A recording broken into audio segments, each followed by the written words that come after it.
last name is AI. So that's why I think I got honored to host this panel discussion this morning. Well, what's AI and what's the interaction between AI and humanity? That's going to be the topic of the conversation today. Well, it's okay, I can sit down. My connection with Davos, I was a global shaper before. I came here a couple of times, but this time it's different because I'm coming with the teenager youths from New York, from Beijing, from Hong Kong, from Singapore, from, Connecticut, right? So we're coming here to talk about AI. At bottom of my heart, AI in Chinese, there's also a means love. So AI as technology definitely determine how fast we can go. But at the bottom of our heart, the Chinese pronunciation, I, love, can determine human beings where to go. So that's what I believe. Later on, we will have the discussion with our amazing panelists. So technology empowers us, but ultimately it's our humanity that sets us on our path. So first, let's have a warm round of applause to our five amazing panelists. And would you like to welcome our panelists? Come to sit down. Thanks. Yes, so do you want to do the introduction for the panelists?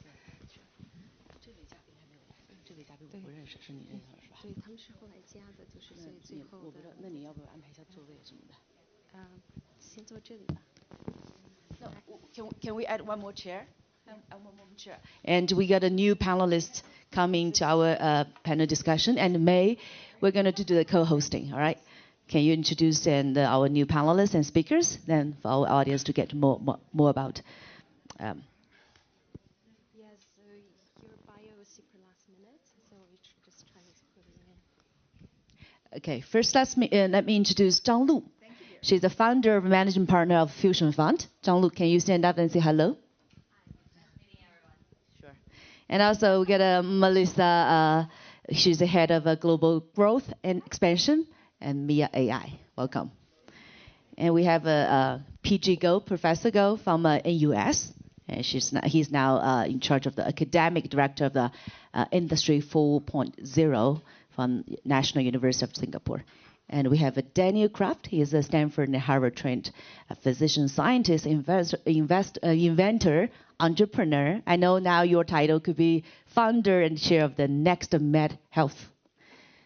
And here we have Fiona. She's a catalyst impact investor, global sustainability leader, and she's the founder of decarbonize.org. And I have a youth program around the world that we just competed in the X Prize Rainforest Conservation. We had 2,700 youth working on climate crisis, measuring, monitoring ecological from environmental DNA through using drones, using robotics, but also we used science of nature. And that's what I'm here because it's all about you youth going not from AI on the sky. We did have 54 drones, but I want to go into how do you touch the earth and feed each other and food security and health. Thank you. And Lu, we know you are the first generation immigrant from Inner Mongolia, China. And you built a medical device company at age 21 and then founded Fusion Fund in 2021 in California. So we got a teenagers audience here. Would you like to tell us more about your experience, the interaction between AI and humanity? Yeah, thank you very much for having me here. Same as you, I've been engaged with Davos for a couple of years. I'm the young global leader with them since 2018. And I think Davos is an amazing place to really meet with people, the global leader from different region, and also really share a very different perspective regarding what is the hottest topic in the market right now, which is artificial intelligence. So as you mentioned, I initially was a material scientist at Stanford. And later when I started a company, it was more than 10 years ago, I was actually using machine learning for early diagnostic of type 2 diabetes. That was way before people call AI as AI, because it's machine learning. It's for better accuracy of the diagnostic. And since 2015, I started Fusion Fund. Enterprise AI and AI in healthcare has been a major focus for me, and we invest across the United States and North America, almost 100 companies already. So really looking at how AI is shaping the industry right now, I think it's really fascinating how fast the technology are evolving and how fast the industry are adopting the technology, build up different application. I know there's still tons of discussion about AGI, about the consumer level application, but for the industry integration, for the healthcare integration, we just had a JP Morgan healthcare conference in San Francisco, and AI in healthcare to power the digital diagnostic, digital therapeutics, digital biology has been a major topic and the upcoming trend. And also for you guys, younger generation, your future going to be very different because the space industry is booming right now. I also personally very honored investing in SpaceX a couple years ago, and you guys all look at the fascinating launch of the Starship, which means the access to the space data and satellite data will be much cheaper, which become a strong foundation to utilize AI. So AI is a catalyst. It's not only accelerating the growth of the industry, it's also empower other technology to be mature, to be ready. So for us, and also for you guys, is a really burning questions whether you're ready. It's not AI going to replace the human. It's people who use AI going to replace human who didn't. Physician who use AI going to replace the physician who didn't. And the industry integrate with the new technology will do the replacement and disruption. So it's more about competition between you guys. I remember 2 years ago when ChatGPT came out, initially Stanford was in discussion about whether we should find a technology to detect and make sure students are not using AI to finish their homework and also proposal. A year later, the discussion has been, okay, let's do the case study. Which student is in a smarter way to using different AI to write a better quality homework and proposal compares others who are not able to utilize this new tool. So this is a very interesting time. This is also a very scary time. I hope I could just open up a quick overview for you guys, and other panelists probably also have interesting point about things they're observing with AI. It's the best time and also the worst time. So is AI a substitute for human intelligence? I think everyone has different ideas, but Elon Musk said we need to be super careful with AI. All right, let's continue our panel discussion. We'd love to hear more from Melissa. Melissa, we know you are the AI champion for non-technical talent. Can you tell me more about it? What does it mean? Yes, and am I supposed to talk like I'm a youth, or that I would like if I was a youth to go back to those days, or just what I do now? So we are MIA AI. We stand for Mission Impact Academy, and we have a mission to upskill 1 million non-technical women with the skills of AI by 2030. We train both men and women. The World Economic Forum predicts that by 2030, 85% of the jobs that are going to be here haven't even been created yet. Of those jobs, 80% will be women's roles. I'm from the United States. Shocker, can you tell by my accent? And we've seen a lot of unrest happening from both a lot of, like, let's just be honest, white men who are uneducated, who have been left behind because technology has kind of replaced them and they don't really know what to do, where to go, what to be. And so we see a gap right now. And, I worked in higher ed for 15 years. I was a traveling chief of staff for the George Washington University president. So I understand higher ed. I believe in it, but I also believe in micro-credentialing. And I think that right now AI can give skills and give fast access to change your career path, to step in and be able to do something where you don't have to have a computing degree. You don't have to spend, $200,000 to go work in public health and start changing things with sustainability and all that kind of stuff. So I really believe that right now we are at the precipice of the time that, yes, it is the time to dive into micro-credentialing and learning. We have an online learning platform where non-technical talent, if you would tell me, we were talking earlier, I have a degree in public relations. If you said, Melissa, there's a job for you and it says prompt engineer, I would say, no, thank you. That has the word engineer. I'm afraid of that word.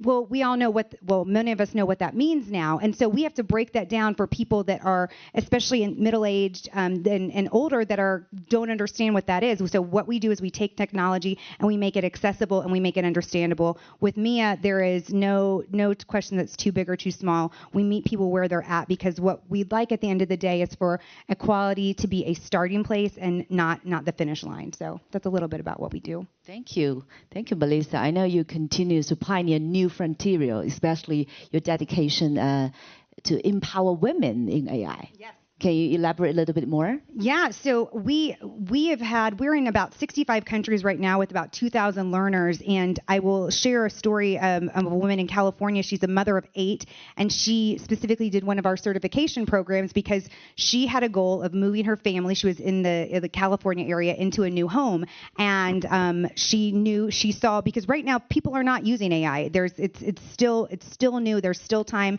If you're not on the AI train, it's okay to get on. Right now is the right time.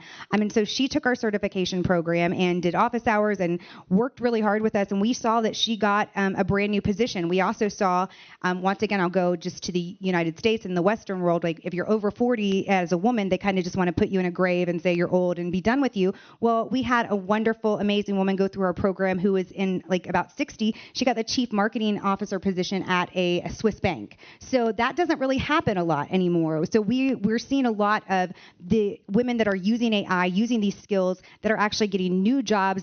2 Nigerian entrepreneurs beat out everybody else that they were competing against to win a huge bid down where they were working. So we've seen that AI has made the difference. But the other thing that we've seen is that employers and contractors, they're looking for folks that are still wanting to learn. And so when you're in AI and you're saying, I'm curious, I'm learning, that means you have the growth mindset. And so that's also really been helpful for careers. All right. Thank you, Melissa, for sharing.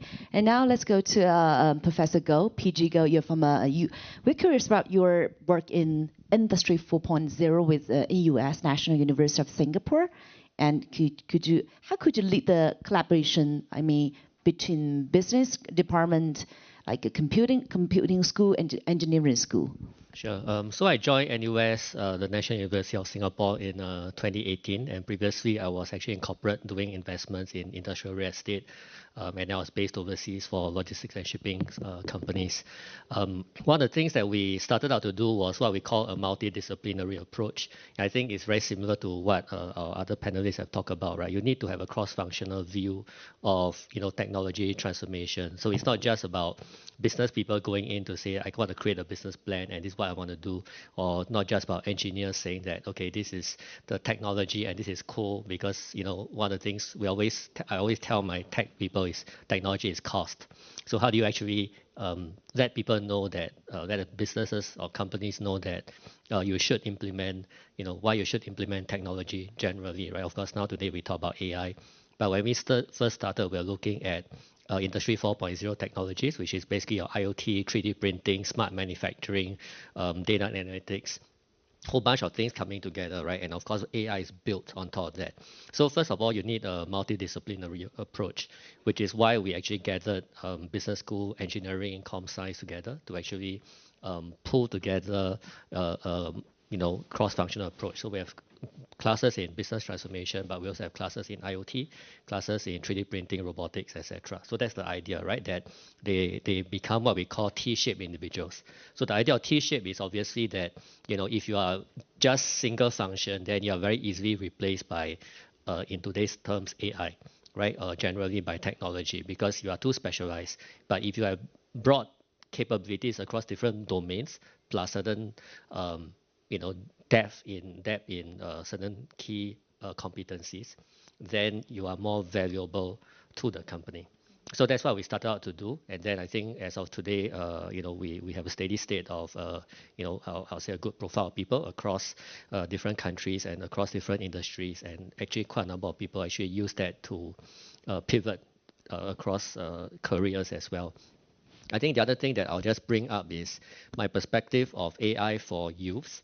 Okay, and I think, one of the things, of course, we talk about the benefits of AI. And the benefits of AI, I think it's very obvious to everyone, right? I think we are most people who are here would be firm believers of the use of the technology, in processing data and helping us to interpret data, etc., and speeding up our business processes. And I think for the younger generation, the challenge is, even for some of the people who are just entering the workforce, right? I think the challenge is, how do we actually teach people to contextualize what AI provides for them? Okay, and I think for those of us who have gone through industry and worked before, then AI is a huge enabler because we use it to speed up our work. But for the people who haven't worked before, okay, how do you know that what the output comes out is the correct output? And I think that's a challenge in terms of understanding business process. And that's why one of the things I always emphasize is that besides understanding a technology, you must know how that technology is being applied into that business process, right? So that you can contextualize your AI or your technology to that business process and not just blindly implement, right? Because you may not know whether it's true or not. And that comes from the work experience that you have. Thank you, Professor Go. Davos is a magic place. I know this time you're with your son, and let's explore into the venture with AI and humanity. Also, I know you work with a wife, work firm on the digital trade and the Center for Global Supply Chain and Advanced Manufacturing work groups, but we can talk about later in the second round.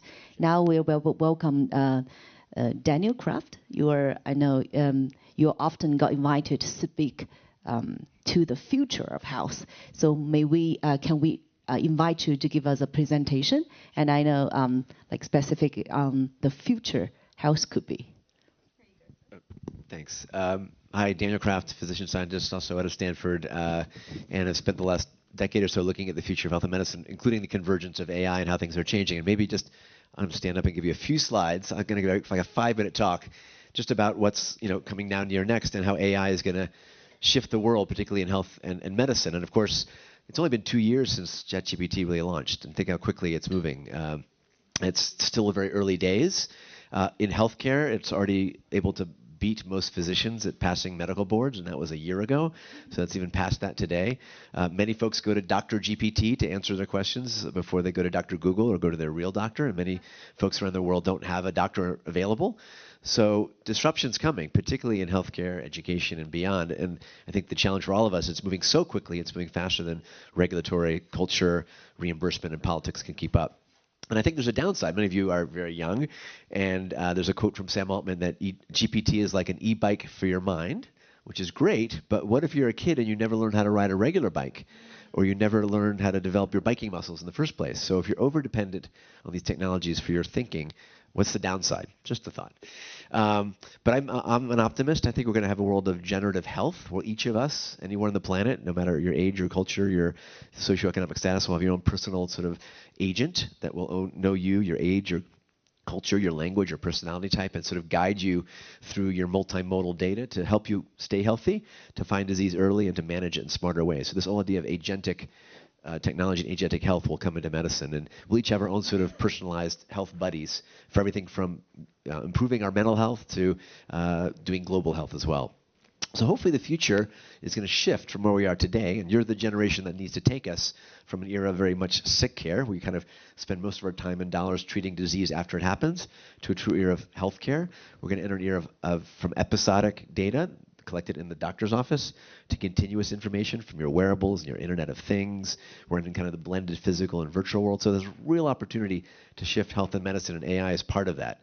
And of course, it's not just AI. There's many technologies that are coming together, this idea of superconvergence. So as you guys are going through school, talked about specialization, it's really important to keep your eyes open to different worlds and how they come together, particularly in health and medicine. It's that bringing together technologies where we can really create entire new fields, whether it's AI-generated video games for mental health to next-generation gene editing that's personalized to your genome. So a real interesting time to reinvent healthcare. I have a venture fund that invests in the space, lots of opportunity there. And also to think not about just treating disease, but there's a whole new movement around sometimes called longevity or health span, opportunity to, as you are younger, spend a lot of time focusing on staying healthy, because the next 20, 30, 40 years might really bring us an opportunity to stop and reverse aging. So what's coming next is, again, the superconvergence. I run a program called Next Med Health. I think April and other folks have been to that.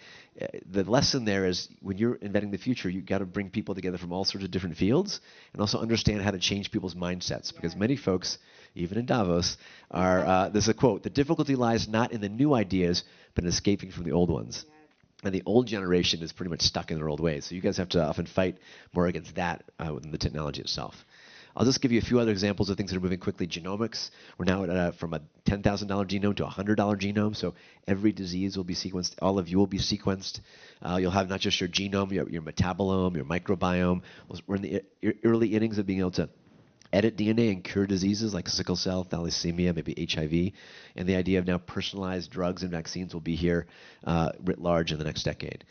And as you put this all together, it's not any one field, but this idea of multimodality, this idea of the digital twin, the fact that you can pull together everything from your genome, metabolome, microbiome, et cetera, is going to be part of our future.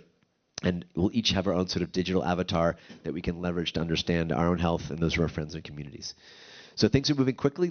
I grew up with these technologies, and now we have, everything is dissolved essentially from your desktop into your contact lens. And that brings us this new era of sort of augmented and virtual and extended reality. The idea that avatars are here, spatial computing. Soon, if you come to, I think, Davos next year, you'll have the meta glasses. And that means if you're a surgeon or you're a clinician or you're a patient, you can see things and interact in new ways. You can be guided step by step, just like you talked about upskilling women with AI. We're going to upskill almost everyone, from a surgeon to a nurse to a community health worker. You can use these tools to educate yourselves and understand your own anatomy over those of your friends and family. You can sort of see your future self in the mirror, and that can help guide behavior change. So I'm going to skip through most of this, but there's a lot of these new tools. Virtual reality, of course, it's fun to put grandma on a roller coaster, but virtual reality is getting cheaper and more available, and is now becoming a tool for treating pain, for medical education, when you can walk inside your own heart or that of your patient and understand what's going on. Diagnostics is moving quickly. You can use your smartphone camera to pick up your vital signs. You don't need to be wearing anything. We're in the era of wearables and otherables that can pick up almost every element of physiology and behavior. There's patches. I have one in my pocket that kind of replaces an intensive care unit level of data, so you can almost, the future of the hospital is changing from hospital to home. The Oura Ring and all these wearable data can give you real-time information. And then imaging is getting interesting. This is my brain. It comes color-coded. You can get that for a few $1,000s, or now get your full body MRI done. But in the next decade, you'll be able to go to a corner pharmacy and get your whole body scanned in 10 minutes, read by the AI radiologist. So this is already coming. The question is, for your generations, how do you put things together and take these new digital tools and AI-enabled tools and democratize healthcare around the planet? You can have an AI-powered ultrasound in Rwanda or the mountains of Switzerland, and you can bring care and diagnostics anywhere. Or there's now platforms like I invested in Jivi. It's an AI doctor for the bottom billion in India. So it can bring care almost anywhere. Of course, physical AI, robotics, all those things are coming together as well. So I went too long on my introduction. I will just give you the final idea that a lot of this digital AI layers is sort of synthesizing. We're going to continuously look at this information. We'll each have our own check engine light for our body. Like I woke up this morning and my watch said I didn't sleep very well, and maybe because I was at altitude, that might be giving me an early warning. Each of us will start to have these new tools to be much more engaged in self-health, not just waiting for things to happen. I'll kind of stop there. I've got a platform called digital.health if you want to look up other solutions. It's an exciting time to reimagine healthcare, and your generation is the one to do it. And again, this sort of summary slide is, all these things are coming together. You have to think about how do you put them together and match them up and stay on top of a lot of them. You want to know enough about AI and 3D printing and nanotech and genomics and Internet of Things to kind of push the envelope and skate to where the puck is going to be. So thanks for the short little intro. Okay, let's give a warm round of applause to all the panelists. Thank you so much for your presentation introduction. Well, before we go furthermore, would you like to say hello? Would you like to know more about our teenager members here? Would you like to say a few? I can pass the microphone. Very short, brief introduction. Why not? What's your name? Where you're from? All right, we're gonna. Then maybe we can. Do you have any specific questions? As short as possible, probably like 10 seconds. Okay. Hi, my name is Alyssa Jingri. I am a sophomore at Yale University. I'm studying economics. I was wondering if any of you guys had advice for us regarding how we can better understand AI moving forward, or to integrate in investing in AI. So we will pass the microphone and collect as many questions as possible, and later on we can respond to them. Hi, my name is Charlotte. I'm 15 years old, and I'm from Singapore. And I'm curious, like, specifically about you, Daniel, like, specifically like, what NextMed Health does, and like what it's like a program, and what, basically what you guys do. My name is Felix. I'm studying at UCL in London. I do human geography and data science. And I was just curious, you keep saying like, oh, you have to learn AI, you have to learn AI. Like, what exactly does that imply? Like, does that mean implementing many different AI, like language models or like predictive models into our life? Or is that learning like the math like I'm doing the math behind like machine learning right now. Does it mean that? Like I feel like the word AI is really, really an umbrella term, and you always hear like, oh my God, AI, but like, what exactly does that mean? Yeah. Good question. And who else wants to do introduction and raise questions? I'm Dino, and I'm currently a student at California, and I'm 16. So I have a question: is like, what do you think, like some lessons or experience, like is important for the AI? I'm 20 from UCL, major in architecture, and my question is for our youngs. What's the well we what's the main ability to catch up in the AI era in the future? Yes. Hi, I'm Alan, and I'm in a school from New Jersey, and I'm a sophomore. And my question is, how's AI doctor gonna affect the job rate, or is it gonna lose job for the physical doctor in the clinic? How is it gonna affect like is it gonna create like a vacancy of job, or how like the job quantity? Hi, my name is Julia. I'm 12 years old and I'm from China. And I have a question like, do you really think technology or AI can really replace humans? I'm Joshua. I'm from Singapore. I was wondering, what are some tips you guys have for integrating AI into our learning process and our thinking process when we're doing jobs in the future? Yeah. Very good questions. Well, I also have one more assignment for you guys. So once we finish the panel discussion, we wish you can, invite each of you to share your perspective on the answer, the interaction between AI and humanity. So who wants to, the panelists, who wants to raise your hand, who wants to share and respond to them? That's a lot of questions, and some are with fear, some are with happiness, right? Well, I like to tackle the question you asked about where to start. So we do a lot of trainings. We do some executive leadership trainings. We train European Central Bank, and there's a lot. People still don't know what AI is, and we say all the time they want it in their coffee, they want it in their tea, they want it on the wall. And AI it doesn't need to be everywhere all the time, all over the place. I think that was a movie, right? Everywhere, everything. And so when you're saying what should I be learning, what should I be doing, we have slides where we show there's new tools out every single day. There's so much technology. And so I don't know how my fellow panelists will feel, but we say there's no such thing as an AI expert. If you say you're an AI expert, that's saying I'm the expert of the ocean. I am an ocean expert. I think that's a pretty big stretch. You can be an expert on coral reefs in this particular area. You can be an expert on LLMs or whatever, but to say that you are an expert in this is a bit of a stretch. You can be an educator in certain areas. And so I think it's very dependent on, one, you said, what should we be doing? One is you need to be curious about what AI offers, where AI can serve you currently, which it sounds like that's what you're doing, and then kind of dive into that. It's always to stay curious and know what's going, kind of hear what the trends are and hear where it fits and it serves you. But to think that you can absorb everything that's doing right now, like especially if you're interested in healthcare, amazing, like so much happening. But the idea that we can be doing everything that AI is doing right now, it's like that's just, well, your mind will explode. But I think that was a really good question. And I just want to hit on your question too. I do not think AI will replace humanity. I think we believe that the winning combination is human and AI together. And I know that we're teaching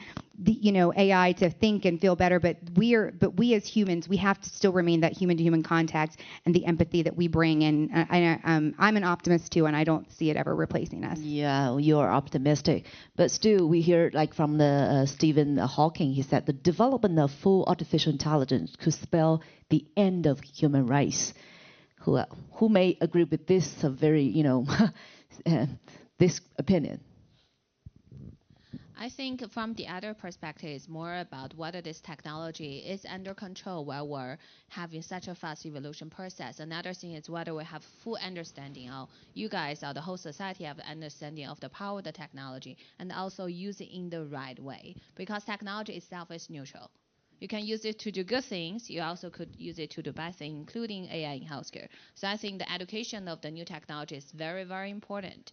And it's like you guys are using computer now. And before we have computer, people also talk about computer may come in to replace jobs. But essentially are really freed up the creativity and also make us more efficient. But also on the other side, I have friends asking me, oh, with AI, are we going to be more competitive or more relaxing? I'm like, again, think about before and after you have computer, are you more busy or you're relaxing more? So technology not necessarily going to give us a relaxing life, but actually open up more opportunity.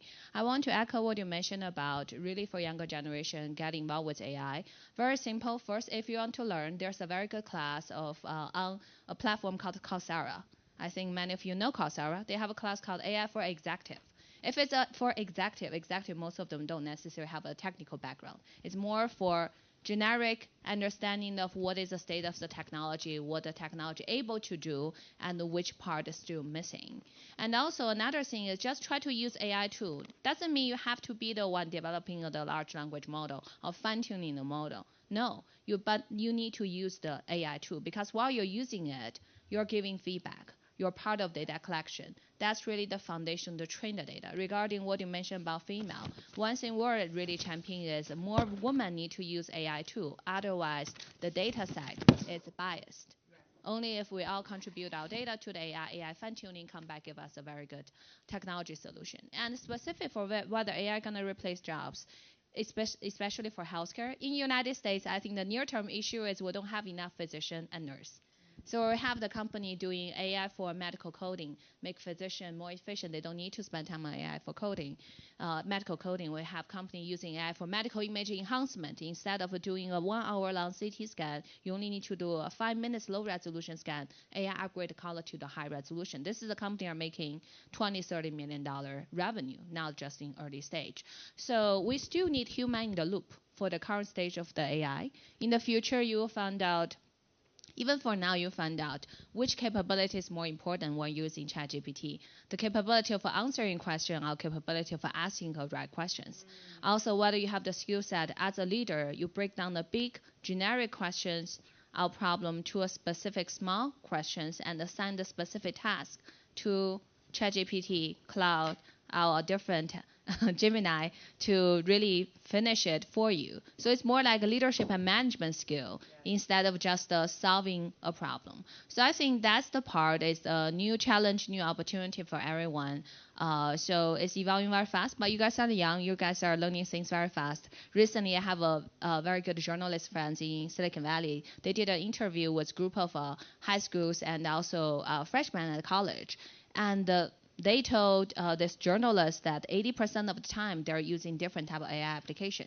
There are 30 of the different applications they're using. My friend sent it to me saying that you're AI investor. How many of them you know? I'm like, more than 1/3 of this app, I actually even didn't hear about it. So this is a fast evolving time. If you guys have the access to this information, have the mindset to try to find the access, you quickly grab all the knowledge. Oh, thank you very much. I do think it's really important to stay positive, optimistic, especially an open forum at Davos for the World Economic Forum. But I will bring up some different ideas. Right? Humans are limited by slow biological evolution. Right? Couldn't compete, especially when AI could take off on its own and redesign itself. So what do you think, Daniel Kraft? You are the founder of the Next Med Health. Well, someone asked what Next Med Health is. It's really sort of trying to look at the future of health and medicine from multiple different angles. I'm an oncologist, a cancer doctor. We go to cancer meetings. The cardiologists go to cardiology meetings. It's kind of rare that you bring people together from different fields and technologies, investors and startups and patients to sort of see what the challenges are and how might you solve them with sort of that exponential mindset. Because when you guys are building your first companies or even a project at school, you don't want to think about 2025 technology. You want to think about what's going to be here in 2030, the $10 genome, the ChatGPT 7, the Internet of Things that rides on 8G. You know, pick your element. So that's sort of the mindset we need in reimagining healthcare. And back to the question of are we still going to need doctors, et cetera? Yes, there's a shortage today. We spend a lot of our time as clinicians doing what we call scut work. We're filling out the forms and doing billing and charting. And what AI is able to do today is sort of listen to the doctor-patient conversation and kind of write your note for you, get rid of some of that element. It's not yet sort of able to, or it can, but we're not FDA clearing it to do the diagnosis or even do the therapy. But in a decade, it might be malpractice not to use the AI to look at all your data and make the smart diagnosis and pick the right drug or the right therapy. So it's an interesting time there. If some of you are interested in going to medical school, today you get chosen based on you're good at physics and organic chemistry and memorization. That might not be the skills of a good clinician in the future. You might need to be good at interacting with software and human touch, and not just have high EQ, but high IQ, but high emotional intelligence. And we'll train not in good bedside manner, but good website manners, and the world becomes more physical. But doctors get tired. We make mistakes. Your AI sort of coach will always be looking and sifting through your data. And so what you can also do today is start experimenting. Pick your wearable device, plug the data into almost any sort of system, and you can start seeing where you are and where you might want to go.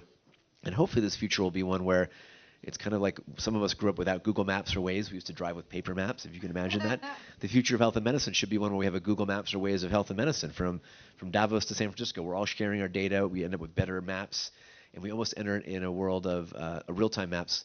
If anyone's been on a Waymo, the idea of self-health, self-care, self-driving cars is kind of coming to our own self-health, where our journeys will be, automated, transparent, adapting to the weather, the traffic, and we'll be learning from each other. So interesting time for all of you to get involved and stay on top of your own health as you're young, because that'll give you health is wealth. Absolutely. May, would you like to invite, do you have any comments?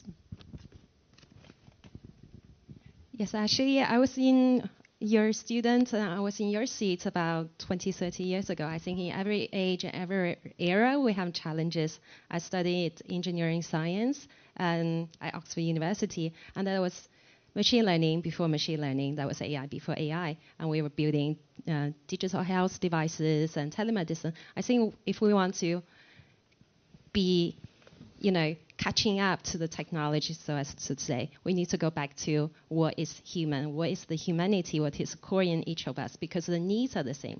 We still need to learn, we still need to interact, we still need to use products and services that help us, our life to become better. So I usually tell the entrepreneurs I either invest in or mentor, grow where you're planted, because you're uniquely positioned to flourish in this very environment with your very own skills. So look into your own skills, looking into things you're interested in, and use that, looking at what are the things that people need at this very moment. It might be different in a year's time, it might be different in 5 years' time, but learn the AI, the technologies that you need to learn.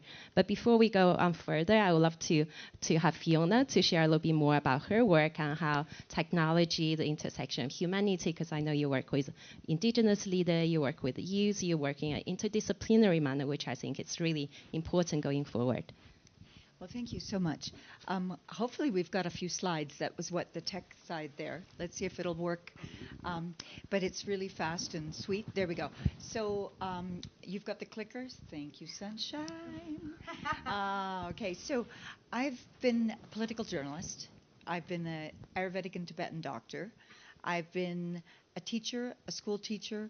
I have been a sewage digger. I have actually put sewer and water and sanitation systems in and around the world. My hands get dirty. I get leached when I go to the rainforest. So I've looked and got my body clean by leeches.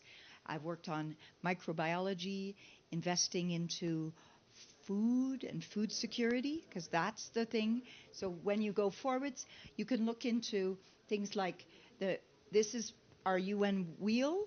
But this is actually a part of a group called Tonic, and I was a part of Tonic. This is a group of 14 families, and we as investors are impact investors. We decide we want to go in and cut right to and we are very scientific. We use our measurements, our models for environmental social governance. So we go in and we look at the chain of governance from the seed through the water and up through the environment. So the last couple of years, I've been doing quite a bit of work on deep decarbonization. So in our personal family portfolio, we've been purchasing trees, which means we don't just purchase the trees, we support the families, the environment, the environmentalists, the indigenous peoples, so that they can actually back, and I may have bought a little bit of trees, they have a lot more, so they've been trained, they're working, they're teaching us. So as we went forwards, there we go. So we've worked in existing wild spaces, that's a whole other world, deep decarbonization, smart nuclear. We went in, I'm on the board of different energy companies. Immersion 4, we do the most ecological data centers in the world, because we can talk about AI, but who actually can afford AI?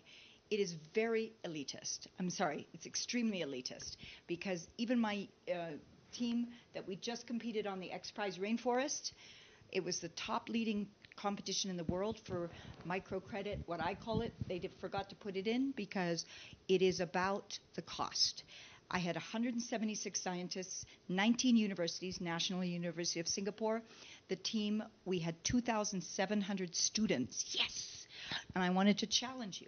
I wanted each one of you to bring in your talents and be able to come in here and work through working on computers, robotics, making mistakes, digging, finding out how to dig soil, get environmental DNA samples, run it through different systems.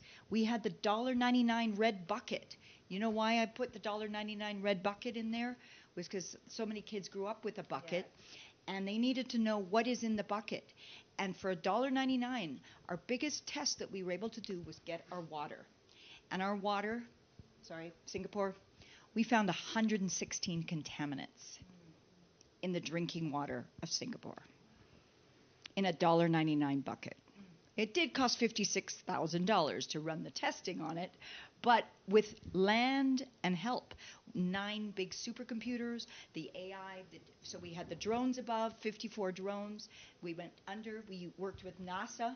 We had our sound water sanitation system, technologists, environmental governing lawyers, Nayara Tukanu. This is Hector Vargas. He's the godfather of my kids. He's the chief of the Kichwa.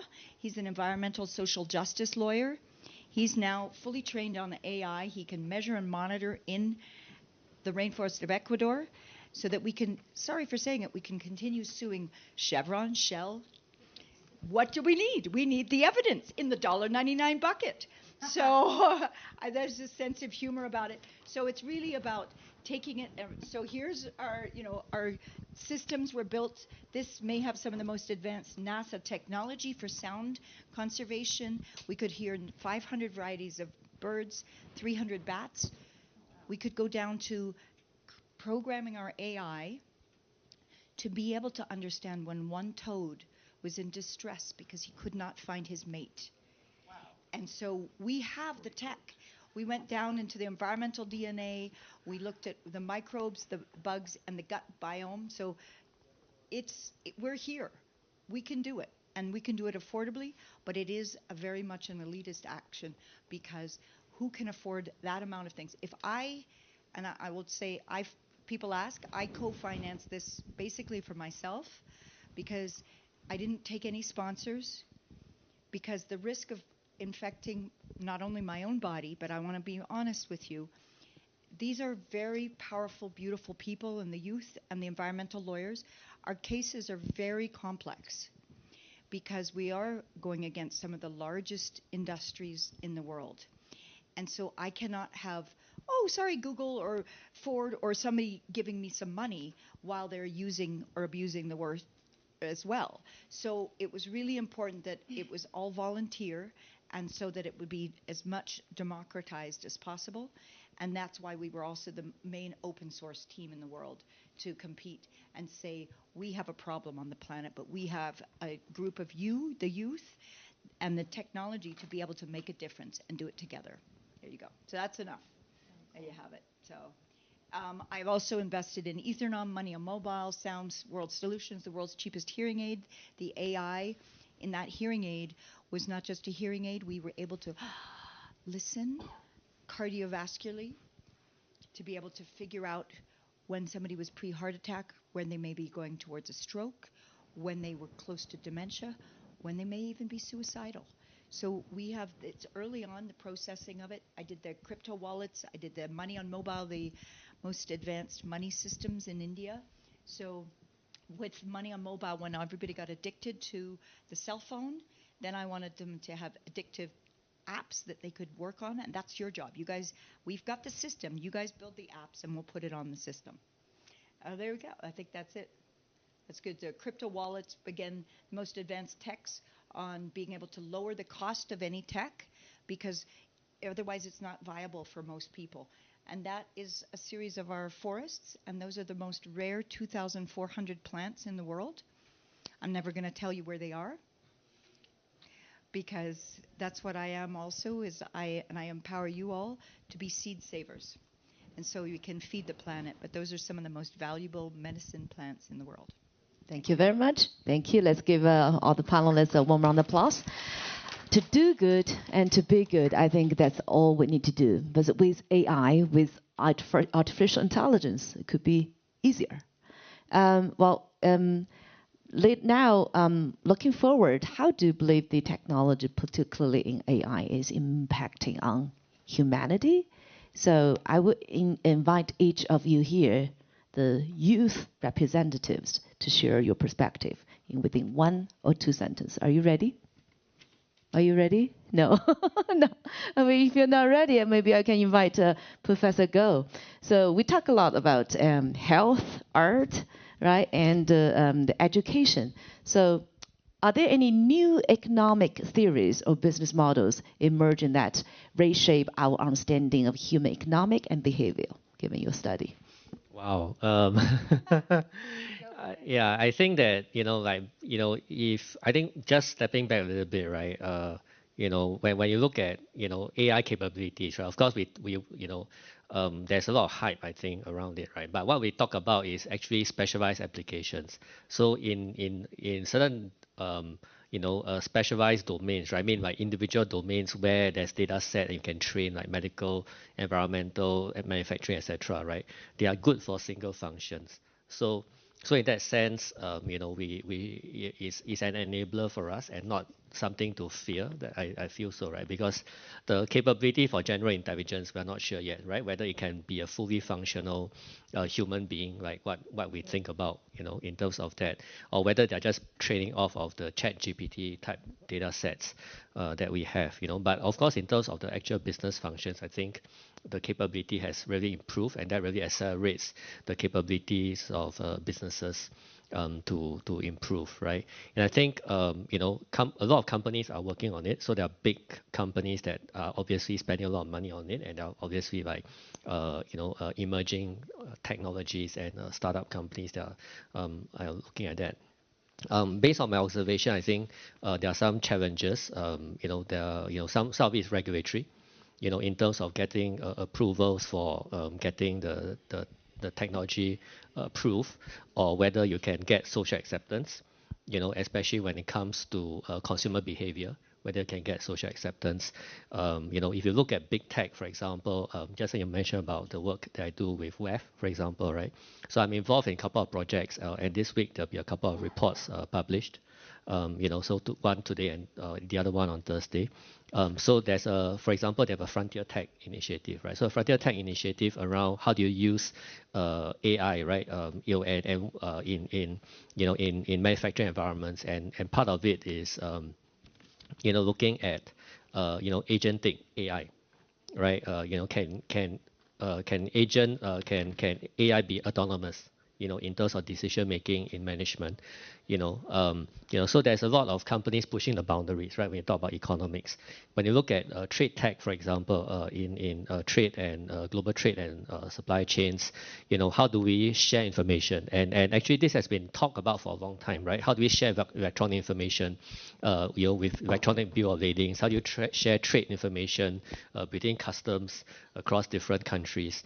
So we know that there's a lot of efficiencies in electronic data sharing, but some of the impediments are not necessarily technology. Some of the impediments are actually to do with regulations and whether governments are willing to share information in that sense between different countries on customs information.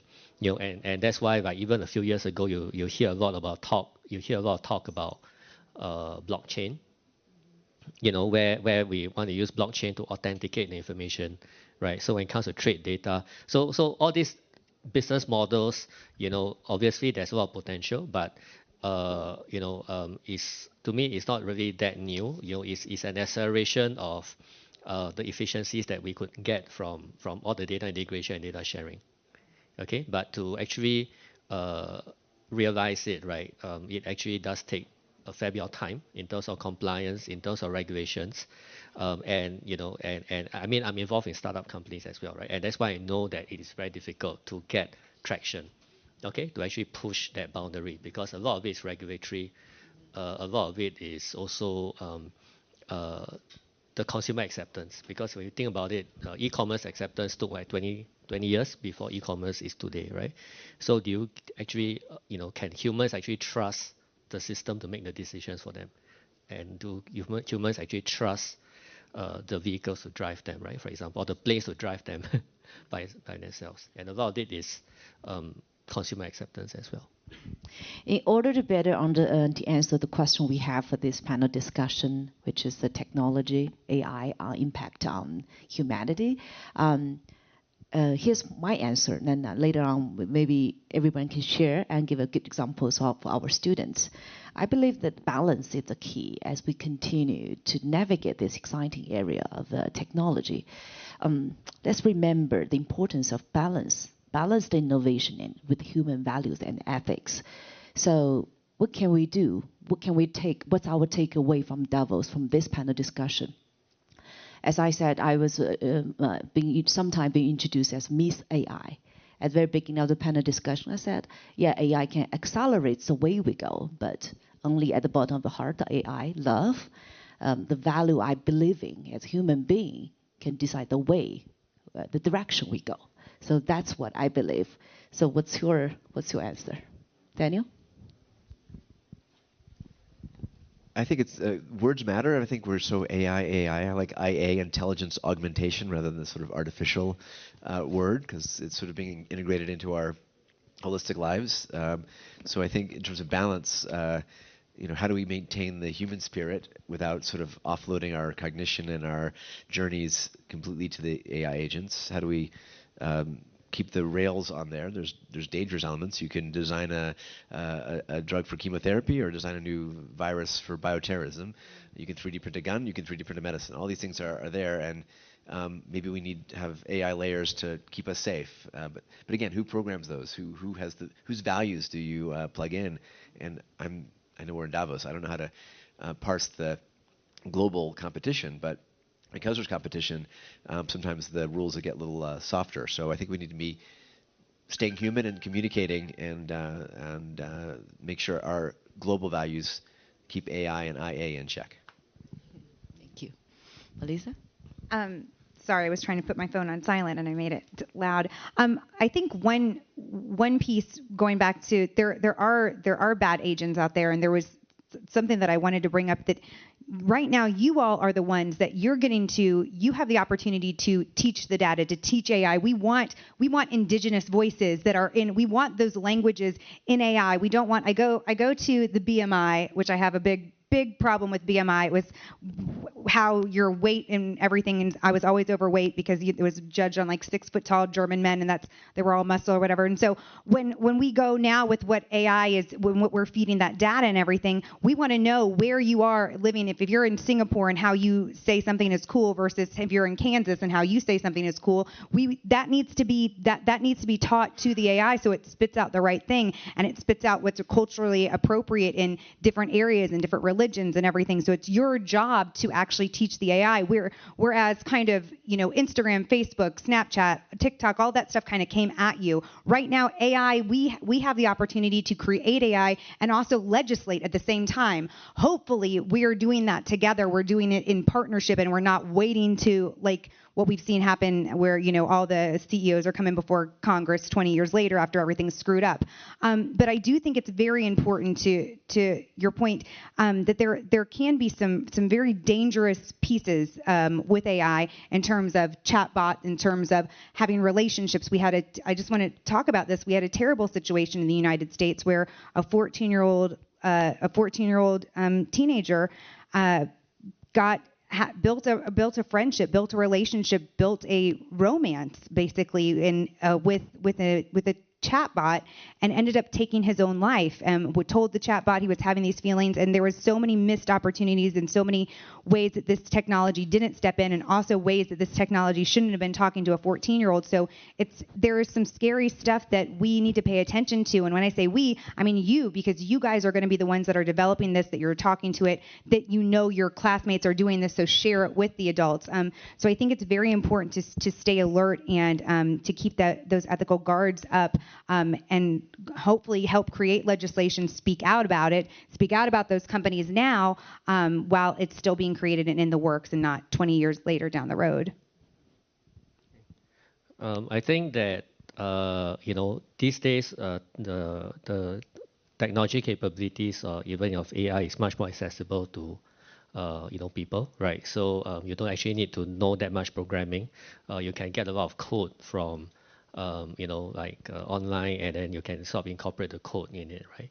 I think the other thing is you can get software that actually helps you to do work, and put and therefore you just need to be able to interpret the data rather than doing the number crunching. So my feel is that having that balance, right, or more generally a democratization, right, of how you make it accessible, is that actually first of all everybody should learn some tech, right, but you don't need to be hardcore tech in order to use it. I think addressing some of the questions earlier, right, how do you actually work in it, without being a hardcore engineer, right? So a lot of it is you learn to use applications, because applications have the underlying math, but you don't actually need to know the underlying math. You can actually pump in the data into that application, and then it will run. Okay, and then that will actually allow you to interpret, the results from that. And the software is really good nowadays. So there are actually all the quants doing all this work at the back end already, and it's incorporated in the software. Yeah, I think two things. One is access is very important, because we talk about AI here, we talk about AI all the time in Silicon Valley, but how about the rest of the world?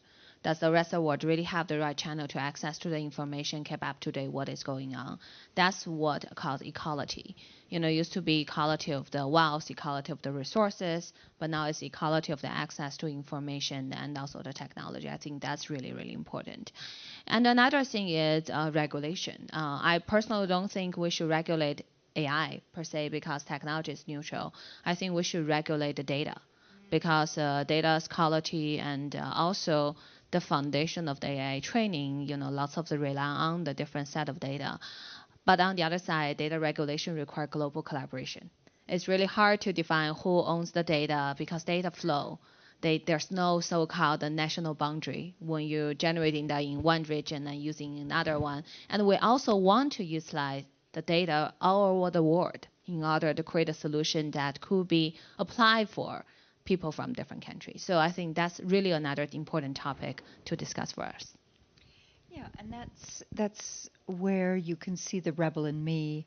I feel I have had this opportunity to study medicine, but medicine is water, and water is the gut biome. And when we brought AI into it, we can use tech, but what is it being used for? I don't want to see you all sitting behind a computer. It is a high risk for mental stress for you to be sitting all day behind a computer building and working in AI. So that is not a healthy thing.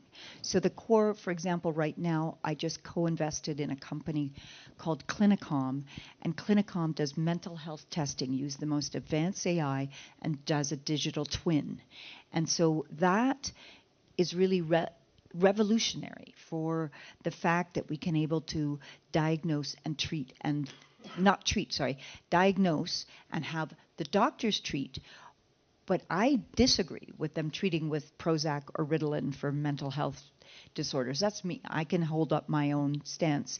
But I want you as youth to make a decision if you're being put on Prozac or Ritalin, or do you have health and the ability to have your own digital twin and look at how you build your life, how you regenerate your life, what brings you resilience, and how you build that for yourself. So I think it is, as Dr. Daniel Kraft was saying, we are at a time where the tools come back to you, and how do you empower them? And I want that for you all. Great, Thank you. God, amazing. There's a Chinese saying, 一个人可以走很快，大家一起走才可以走得更远. If you want to go fast, go alone.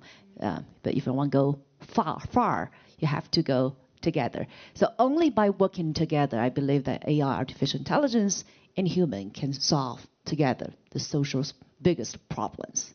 Well, I hope it's a good ending for our panel discussion, because we know the panelist Lou has got some business to, so you got another panel discussion to join, right? So, ladies and gentlemen, all the youth leaders, can give them a warm round, one more applause. Thank you so much for your presentation. Thank you for sharing.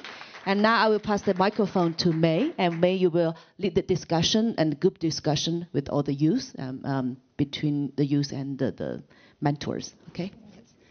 So yes, I would like to thank all the panelists. And as we say, technology has been democratized and decentralized, but at the same time, power has not. Power has been concentrating into some of the biggest corporations, and in many ways made it both inaccessible in a way that we haven't seen before. So in order to delve a little bit deeper into these questions, we're going now to do breakout sessions. I would like ask each panelist to lead the group. So I think we can have one group here in the front, and then spread out, maybe one here in the corner, one here, and then spread it out. So I would love to ask the panelists to stand up, and then for the students, you can go and join one of the panelists, and I'll give you instructions to how to proceed further. Thank you. May I also have an idea? Can we have a group picture with the panelists? Yes. Before Lou leaves? Yes.